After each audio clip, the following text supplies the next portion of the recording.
So guys, अगर आप भी एक यहाँ पे शॉपकीपर हैं और अपने शॉप पे वहाँ पे फोन पे का मर्चेंट अकाउंट बनवाए हुए हैं और स्कैनर फोन पे का रखे हुए हैं, मतलब कोई भी ऐसे ग्राहक आता है तो आपके उस स्कैनर पे पेमेंट करता है और जैसे ही पेमेंट करता है तो पेमेंट होता नहीं, पेमेंट फेल्ड हो जाता है। जी हाँ गाइस, मतलब आपका जो स्कैनर फोन पे का रखा हुआ है, आपने बिजनेस अकाउंट बनाया हुआ था, ठीक है। अब उस स्कैनर से कोई भी बंदा पेमेंट करता है तो पेमेंट होता नहीं है, फेल्ड हो जाता है, ऐसा मैसेज, एरर मैसेज आता है। जैसे कि मैंने यहाँ पे एक मर्चेंट को पेमेंट किया तो ऐसा पेमेंट फेल्ड का मैसेज, जो कि 1 रुपए मैंने ट्रांजेक्शन किया था, यहाँ पे लिख करके आ रहा है, the UPI system has declined this transaction to security reason.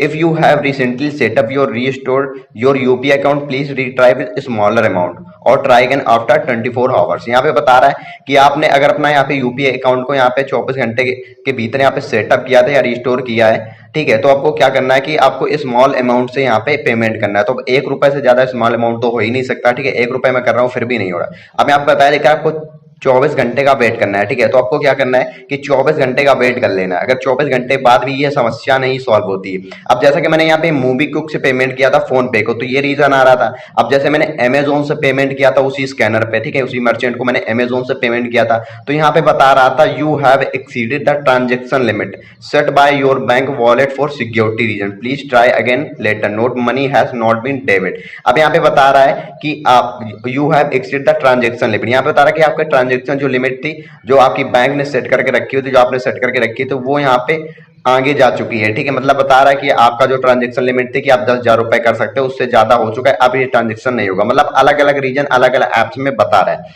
अब आपको बता देंगे अगर आपके साथ ऐसा हो रहा है, ठीक है, मतलब कोई भी आपके स्कैनर पे पेमेंट कर रहा है, मर्चेंट का जो भी शॉप पे स्कैनर रखे हुए उसमें पेमेंट नहीं हो रहा है, तो आपको बता दें आपने यहाँ पे क्या गलती की होगी। सबसे बड़ी गलती यही होती है कि आपने अगर ऐसा किया है कि आपका फोन पे का मर्चेंट अकाउंट है, आपने उस अकाउंट को, उस ऐप्स को अनइंस्टॉल कर दिया है, अकाउंट को लॉग इन लॉग आउट कर दिया है बिजनेस ऐप से, ठीक है। फोन पे का बिजनेस ऐप है, आपने उसे लॉग आउट कर दिया है, तब ये ऐसी प्रॉब्लम आ जाती है। जी हाँ, मैं आपको बताना चाहूंगा, अगर आपने फोन पे का बिजनेस अकाउंट से अपना वो अकाउंट लॉग आउट कर दिया है तो अब ये प्रॉब्लम आती है, तो आपको लॉग इन कर लेना है, ठीक है। या आपकी जो डिवाइस है, जो आपका साउंड बॉक्स होता है, वो वहां पे आपने नहीं रखा हुआ है, या आपका वो वहां पे डीएक्टिवेट है, आपने उसे एक्टिवेट नहीं करवाया, आप सोच रहे हैं कि उसका जो पेमेंट होता है चार्ज लगता है, इस वजह से आपने उसे एक्टिवेट नहीं करवाया, वो डीएक्टिवेट हो चुका है, तब ये प्रॉब्लम आती है, ठीक है। तो यहाँ पे ये दो कॉमन चीजें हैं। अगर ऐसा आपके साथ होता है तो आपको सिंपल से करना कुछ नहीं है, आपको देखना है कि आपने यहाँ पे फोन पे का जो भी यहाँ पे बिजनेस अकाउंट उसे लॉग आउट तो नहीं कर दिया, एप्स को अनइंस्टॉल तो नहीं कर दिया। अगर ऐसा आपने कर दिया है तो उसे फिर से इंस्टॉल करके अकाउंट को क्रिएट कर लेना है, ठीक है।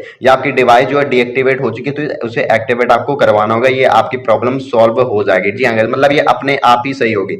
अगर मान ली ये प्रॉब्लम सही नहीं होती अपने आप, ठीक है, तब आपको क्या करना है, आपको कस्टमर केयर से बात करनी है, फोन पे के कस्टमर केयर से बात करें। आपका फोन पे का मर्चेंट अकाउंट है या पेटीएम का, तो पेटीएम के बात करेंगे, फोन पे का तो फोन पे किससे करेंगे, कस्टमर केयर से बात करेंगे, वो आपकी सारी प्रॉब्लम को सॉल्व कर देगा। लेकिन मैंने यहाँ पे दो रीजन बताए, ज्यादातर कॉमन यही रीजन रहते हैं कि आपने फोन पे का बिजनेस अकाउंट है, आपने लॉग आउट कर दिया हुआ है, एप्स इंस्टॉल कर दिया हुआ, तब ये प्रॉब्लम आती है, या आपका जो डिवाइस है वो डीएक्टिवेट होगा, इस वजह से ये प्रॉब्लम आती है।